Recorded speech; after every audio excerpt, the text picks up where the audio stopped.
तो देखिए students, IIT, NIT और भी बहुत सारा जो फेमस सब अलग अलग तरह का एंट्रेंस एग्जामिनेशन है, आप सब के बारे में जानते हैं। हर किसी के बारे में जानते हैं कैसे होना है, कितना मार्क्स लाना है, किस तरह से एंट्रेंस टेस्ट का पूरा जो प्रोसेस है ऑफ सिलेक्शन वो आप समझते हैं। लेकिन उससे हट के आज आपके सामने रखा जा रहा है एक और बहुत ही रेपुटेड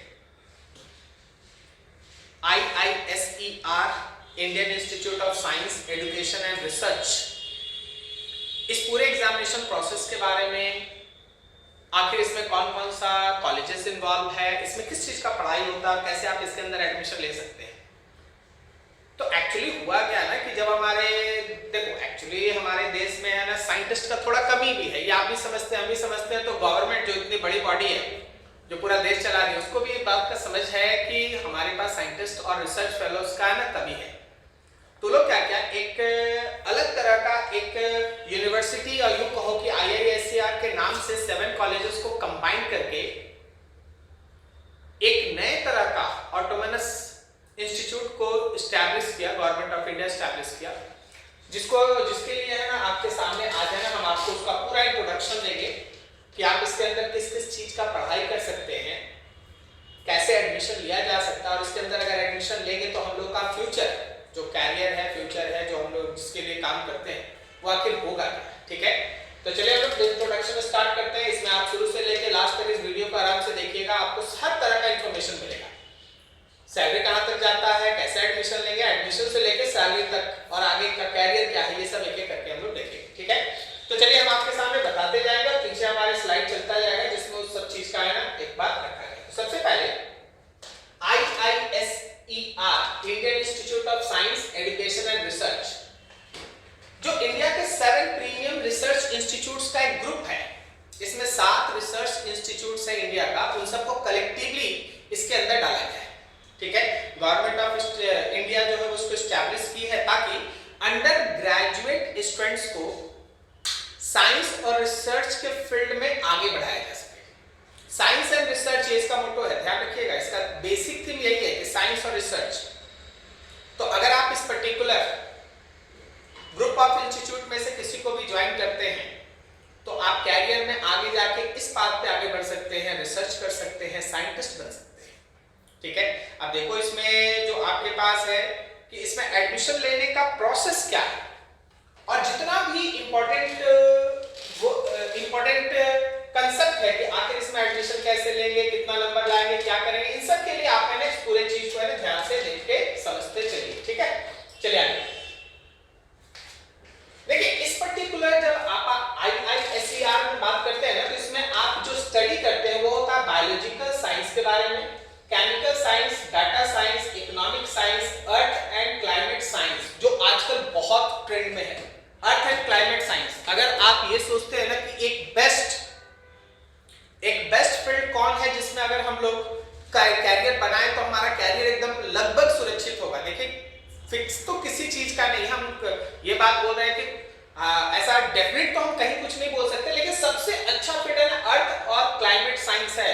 इसमें जबरदस्त स्कोप है आपके फ्यूचर के लिए। ठीक है, तो वो भी है इसमें engineering sciences, geological science, mathematics science और फिर फिजिक्स साइंस जैसा प्रोग्राम में एडमिशन लिया जाता है। तो आप IISER में जब एडमिशन लेंगे तो आप इनमें से किसी चीज के अंदर अपना पढ़ाई आगे बढ़ाएंगे, आपका कैरियर इसमें से कहीं आगे बढ़ेगा। ठीक है, तो चलो आगे देखते हैं। नेक्स्ट हम लोग के पास आता है कि आखिर इसमें टोटल कौन कौन सा इंस्टीट्यूट इन्वॉल्व है। तो देखो इसमें 7 इंस्टीट्यूट पूरे इंडिया में इन्वॉल्व है। उन 7 इंस्टीट्यूट में पुणे में है, कोलकाता में है, मोहाली है, भोपाल है, बरकपुर है और त्रिवेंद्रपुरम है, तिरुपति। ये 7 इंस्टीट्यूट्स है पूरे ऑल ओवर इंडिया में IISER के अंदर। ठीक है, जिसमें आप इन सारे कोर्सेज को ऑफर कर सकते हैं। तो आगे थोड़ा सा और इसमें हम लोग बढ़ते हैं। देखिए इसमें जब आप एडमिशन लेने के लिए आते हैं ना, तो इसका जो एग्जामिनेशन कंडक्ट किया जाता है उसको हम लोग IISER एप्टीट्यूड टेस्ट भी कहते हैं। किसी भी स्टूडेंट को एक स्टूडेंट को इसमें 2 बार अटेम्प्ट करने का मौका मिलता है। आप जब इसमें कोई भी कोर्स ऑफर करते हैं, जब आप वहां पे कोई भी कोर्स में एडमिशन लेते हैं, तो आपको 2 तरह का कोर्सेस है ना आपके पास होगा। एक होगा MS BS dual degree program जो 5 इयर्स का कोर्स है, और दूसरा होगा बीएस डिग्री प्रोग्राम जो 4 इयर्स का कोर्स है। आप अगर चाहेंगे तो जब किसी भी पर्टिकुलर इंस्टीट्यूट से आपका एमएस या बीएस डिग्री है ना कंप्लीट हो जाएगा तो आप फर्दर पीएचडी के लिए वहां भी है ना अप्लाई कर सकते हैं। ठीक है, तो ये तुम्हारे पास है। अब यहां से थोड़ा सा आगे बढ़ो तो हमारे पास क्या क्या बेसिक रिक्वायरमेंट है इस एग्जामिनेशन में अपीयर होना और सिलेक्शन के लिए। तो देखिए सबसे पहले तो आपको 12th में साइंस स्ट्रीम क्लियर करना होगा और आपका जो अपना बोर्ड होता है उस हिसाब से कुछ कट ऑफ भी रखा गया है कि आपके बोर्ड में कम से कम इतना मार्क्स आना चाहिए। जैसे आईआईटी में कट ऑफ है उस तरह से है ना यहाँ भी रखा गया है, क्योंकि यहाँ भी साइंटिस्ट के लिए आपको साइंटिस्ट और रिसर्च फेलो के लिए आपको है ना एडमिशन लेना, तो यहाँ भी एक छोटा सा कट ऑफ रखा गया है। हम आपको बेसिकली कह सकते हैं बिहार सीबीएसई बोर्ड और झारखंड, थोड़ा सा ये फॉन्ट मैच हो गया है। बिहार के लिए यहाँ 70% का कट ऑफ है। सीबीएसई में अगर आप जाइएगा तो 83.3% का कट ऑफ रखा गया। कम से कम 83.3% मार्क्स आपके 12th बोर्ड में होना चाहिए। और अगर आप झारखंड बोर्ड से है तो झारखंड बोर्ड में 60% है। ये जो 60% है वो झारखंड बोर्ड के लिए, तो झारखंड बोर्ड के बेसिस पे 60% का मिनिमम रिक्वायरमेंट है। सीबीएसई में आपको 83.3% कम से कम बोर्ड में लाना होगा। और अगर बिहार बोर्ड के आप छात्र हैं तो 70% मार्क्स का जरूरत पड़ता है, तभी आप 12th का क्लियर होना चाहिए, कम से कम इतना परसेंटेज आना चाहिए, तब आप है ना इसके लिए एलिजिबल होते हैं, इसमें एडमिशन के लिए एलिजिबल होते हैं। सही है, तो ये चीज था आपके पास सारा मार्क्स। इसमें थोड़ा सा कंसेशन भी दिया गया है। कंसेशन ऑब्वियसली अगर आप ध्यान से देखेंगे तो जैसे हमारे पास ओबीसी है जो नॉन क्रीमी लेयर के अंदर आते हैं, या पीडब्ल्यूडी कैटेगरी में जो कैंडिडेट्स आएंगे उनके लिए 5% का है ना कंसेशन रखा गया है, सेलेक्टिव रिलैक्सेशन रखा गया है कट ऑफ के अंदर। 5% का कंसेशन रिलैक्सेशन है किसमें, कट ऑफ के अंदर। और जो भी बोर्ड के लिए क्लासेस में 12th में है एससी एसटी और कश्मीरी माइग्रेंट्स, इन कैटेगरी के लिए जो भी छात्र होंगे ना उनके लिए कट ऑफ परसेंटेज 55% है। मतलब 70%, 80%, 60% नहीं, उनके लिए बेसिक रिक्वायरमेंट 55% का है। जो भी बोर्ड के हैं 55% मिनिमम रिक्वायरमेंट आपको चाहिए अगर आप इस कैटेगरी में बिलोंग करते हैं तो। और अगर आप ओबीसी नॉन क्रीमी लेयर में है तो जितना भी परसेंटेज आप देखें उसमें से 5% कम कर दीजिए, वहां तक आपको रियायत मिलता है। जैसे आप सीबीएसई में 83.3 देखें तो आपका अगर 78.3 रहेगा और आप इस कैटेगरी को बिलोंग करते हैं तो आपका एलिजिबल है एग्जामिनेशन में, मतलब उस एंट्रेंस के लिए आप एलिजिबल हैं। चलिए थोड़ा और आगे। सर ये मार्क्स कैसे डिसाइड होगा? देखिए आपका जो अपना बोर्ड है उसका एक ऑफिशियल वेबसाइट है, उस वेबसाइट के ऊपर आपका जो भी मार्क्स दिया जाएगा ना वहीं से ये सारा मार्क्स है ना वहीं से डिसाइड होगा कि आपका कितना परसेंटेज मार्क्स है। बेसिकली आप ये समझिएगा कि आपका मैथ्स जरूर उसके अंदर इंक्लूड होता है अगर आप पीसीएम है, और बायोलॉजी अगर आप पीसीबी है तो ये इंक्लूड होता है। तो ये सब चीजें ना परसेंटेज को ध्यान में रखा जाता है कि परसेंटेज का कैलकुलेशन कैसे होता है, उस पर हम लोग कभी और बात कर लेंगे। आज चलिए इसको आगे देखते हैं। ठीक है, अब देखिए जैसे इसमें लिखा हुआ है कि जो भी आपके पास एग्जामिनेशन होगा उस एग्जामिनेशन का फॉर्मेट क्या है। तो भाई ऑनलाइन एग्जामिनेशन होना है, ऑनलाइन एग्जाम होगा। एग्जाम 3 घंटे का होगा और टोटल अगर बात करो तो 180 मार्क्स का एग्जामिनेशन होता है। 180 मार्क्स का एग्जाम होता है। टोटल इसमें 60 क्वेश्चंस होंगे। हर करेक्ट आंसर के लिए +3 होता है और अगर आप गलत कर देंगे तो -1 जाता है। ठीक है, तो 60 क्वेश्चन 180 टोटल मार्क्स, करेक्ट के लिए +3, इनकरेक्ट के लिए -1। और आपके पास 12th क्लास में मैथमेटिक्स और बायोलॉजी में से एक सब्जेक्ट होना जरूरी है। मैथमेटिक्स या बायोलॉजी एक सब्जेक्ट होना, फिजिक्स केमिस्ट्री तो होगा ही, तो या तो आप पीसीएम होंगे या फिर आप पीसीबी होंगे, दो में से एक होंगे आप। ठीक है, तो उस तरीके से है ना कंसेप्ट आपके सामने इसके अंदर सब पूछा जाता है। थोड़ा और आगे बढ़िए। देखिए 7 आईआईटी से के लिए आपको अलग-अलग इंट्रेंस टेस्ट देने का जरूरत नहीं है। ऐसा नहीं कि आप पुणे में एडमिशन लेने चाहते हैं तो आप एग्जाम देंगे और भोपाल में एडमिशन लेना चाहते हैं तो दूसरा एग्जाम देंगे। इन सातों को लेके आपको केवल एक ही एग्जाम देना है, केवल एक ही एग्जाम देना है। और उस एग्जामिनेशन के अंदर जो आपका रैंक आएगा उसी रैंक के हिसाब से आपको जहां भी एडमिशन होगा, जो भी सीट जहां खाली होगा उस हिसाब से आपको मिलेगा। और आप जो फील्ड चाहते हैं अगर वो मिल रहा है तो उस हिसाब से आपको एडमिशन लेना होगा। तो लाइक जैसे हमारे पास मान लीजिए आईआईटीज है, बहुत सारा आईआईटीज है, सबके लिए तो आप अलग-अलग एग्जाम तो नहीं देते ना, आप एक बार आईआईटी का एग्जाम देते हैं। तो बस वही चीज है, यहाँ भी है ना 7 कॉलेजेस अलग है लेकिन आप सबके लिए अलग-अलग एग्जाम नहीं दीजिएगा। आप एक बार एग्जाम दे दिए, आपका एक रैंक आ गया। अब उस रैंक के बेसिस पे उन सातों में से जहां आपको जो सुटेबल आपके लिए सीट होगा, जो सुटेबल कोर्स होगा, वो आपको ऑफर किया जाएगा। फिर आप देख लीजिए आपका एडमिशन क्या है। ठीक है, चलिए टोटल अवेलेबल सीट 1662 लिखा हुआ है, लेकिन याद रखिएगा ये टोटल अवेलेबल सीट है ना 1748 है अप्रॉक्स। ठीक है, 1748 के आसपास।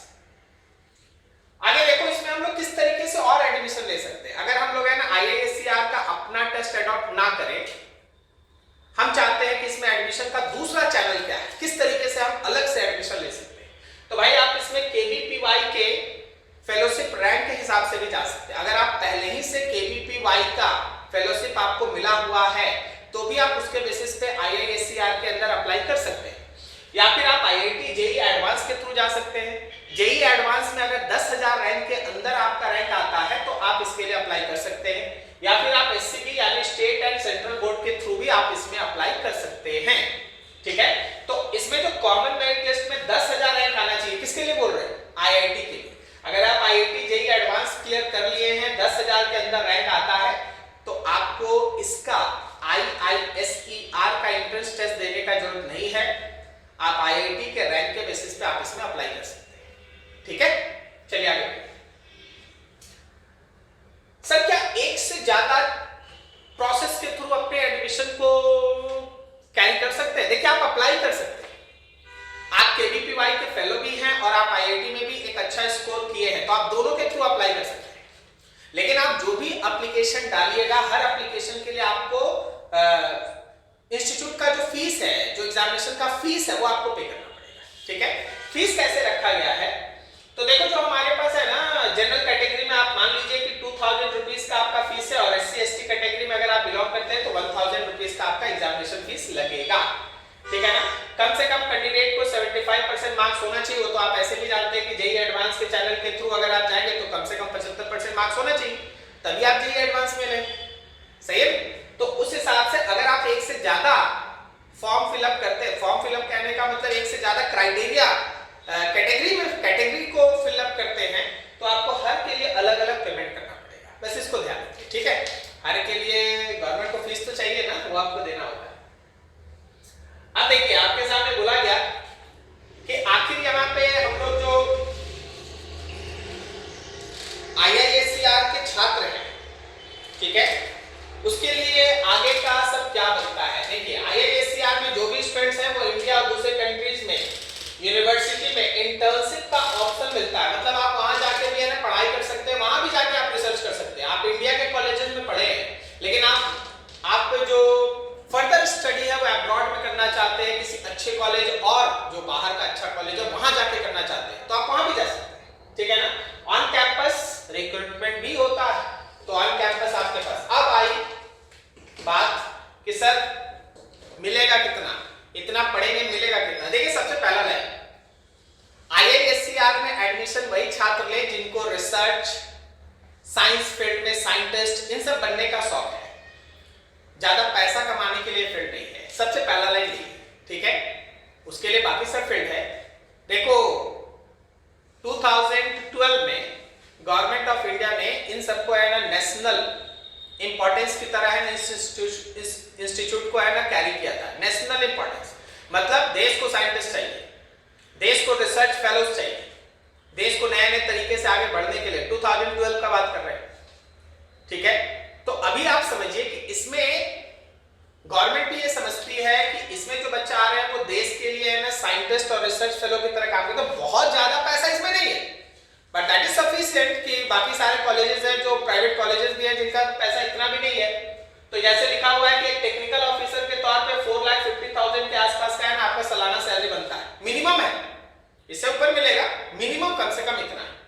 ठीक है, अगर आप रिसर्च स्कॉलर है तो 5 लाख का सालाना सैलरी आपको मिलेगा। ठीक है, अगर आपके पास एक टेक्नीशियन को लगभग 3 लाख रुपए, ग्रेजुएट स्टूडेंट रिसर्च को 1,30,000 रुपए और साइंटिस्ट को लगभग 10,000। साइंटिस्ट, आप साइंटिस्ट बन जाइए भाई, 10 लाख रुपए है, 10 लाख रुपए एनुअल है। और यही तो गवर्नमेंट चाहती है, यही तो गवर्नमेंट को इस पर्टिकुलर 7 कॉलेजेस के ग्रुप से चाहिए होता है साइंटिस्ट। ठीक है, ताकि देश को और नया नया इनोवेशन मिल सके, और नया नया कंसेप्ट है ना, और नए नए तरीके से हम लोग आगे बढ़ सके। ठीक है, तो मेन फोकस यहाँ पर ये आप समझ लो कि साइंटिस्ट के लिए आप आइए जरूर इसमें अप्लाई कीजिए और देखिए फिर। चलिए इसके बाद क्या करें, पीएचडी करने के बाद क्या कर सकते हैं। देखिए इसमें लॉट ऑफ ऑप्शंस है ना, खुला रहता है। आप बिल्कुल दिमाग में ये ना रखिए कि इसमें हम करने के बाद आगे करेंगे क्या। देखिए जैसे हम इसमें देख रहे हैं कि इसमें आप है ना CISCR का लैब भी ज्वाइन कर सकते हैं, आप स्टाफ साइंटिस्ट या प्रिंसिपल इन्वेस्टिगेटर के तौर पे यूनिवर्सिटी और रिसर्च लैब को भी ज्वाइन कर सकते हैं। तो बहुत सारा ऑप्शंस है जिसके ऊपर है ना, आप अगर एक बार यहाँ से अपना BS या MS कंप्लीट करके निकले या आप अपना PhD कंप्लीट करके निकले तो आपको आगे फ्यूचर के बारे में सोचने का जरूरत नहीं है। कैरियर पाथ एकदम ब्राइट है और एकदम सही तरीका है, जिसमें एक दो ऐसा कोर्सेस इनके अंदर कराया जाता है जो बेहतरीन है फ्यूचर के लिए। जैसे हम शुरुआत में भी बोले थे, अर्थ एंड क्लाइमेट चेंज। लगभग हर जितना भी कॉलेजेस हम लोग के पास अवेलेबल है ना, हर कोई कोशिश कर रहा है कि इस ब्रांच को है ना किसी तरह से अपने अंदर इंट्रोड्यूस किया जाए। वैसे ग्लोबल बेस से सबसे बड़ा प्रॉब्लम क्या है, आप ही सोचो, क्लाइमेट चेंज। तो क्लाइमेट चेंज पर रिसर्च हर देश हर कंट्री इस पे है ना मतलब एकदम तैयार है कि नहीं, हमको ये चाहिए कि अब कौन है जो इसको कंट्रोल करने में हम लोग का मदद करेगा। तो क्लाइमेट चेंज ये एकदम आगे है ना, इस पे विस्फोट होने वाला है कि इतना सारा जॉब होगा, पर्सन नहीं रहेगा। अगर हम लोग अभी से भी स्टार्ट करें ना तो बहुत ज्यादा सफिशिएंट इसमें अभी स्कोप आपके पास है। ठीक है, कुछ लास्ट में ना इसको कंक्लूड कर देते हैं। देखिए इसमें टोटल सीट्स है ना 1748 सीट है, 180 मार्क्स का टोटल पेपर आता है, 60 क्वेश्चंस होता है, +3 और -1 है। 7 IISCR इंस्टीट्यूट्स इंडिया में अवेलेबल हैं। सातों में एडमिशन के लिए आपको इसका एप्टीट्यूड टेस्ट ज्वाइन करना पड़ेगा, नहीं तो आप IIT JEE, KVPY और SRB के थ्रू है ना एडमिशन के लिए अप्लाई कर सकते हैं। मिनिमम क्राइटेरिया आपके बोर्ड में, अगर आप CBSE के हैं तो 83.3%, झारखंड बोर्ड से 60%, और अगर आपके पास बिहार बोर्ड है तो 70% होना चाहिए। OBC नॉन क्रीमी लेयर के लिए 5% का इसमें है ना रिलैक्सेशन दिया गया है, और अगर आप SC ST और कश्मीरी माइग्रेंट्स के तौर पे हैं तो 55% is the minimum requirement for such cut off. Okay, अब इन सब चीज को ध्यान में रख के आप इसका एग्जामिनेशन भी है ना, इसका एग्जामिनेशन नहीं, इसका फॉर्म का डेट भी आ गया है। इसका फॉर्म डेट मैं बताता हूँ आपको। हाँ, इसका फॉर्म डेट है ना 15 अप्रैल है। इसका फॉर्म डेट जो 2023 के सेशन के लिए एप्लीकेशन आएगा वो 15 अप्रैल से ना स्टार्ट हो जाएगा, और इसका एग्जामिनेशन का डेट है ना 17 जून रखा गया है। तो आई होप सो ये सब कुछ आपको है ना एक बार में हम आपको कंक्लूड करके दे पाए हैं। अच्छे से तैयारी कीजिए, फॉर्म भरिए, और साइंटिस्ट के तौर पे अगर कैरियर बनाना चाहते हैं तो जरूर इसको अप्लाई कीजिए। ठीक है, समझ गए? चलिए, बहुत बढ़िया, थैंक यू।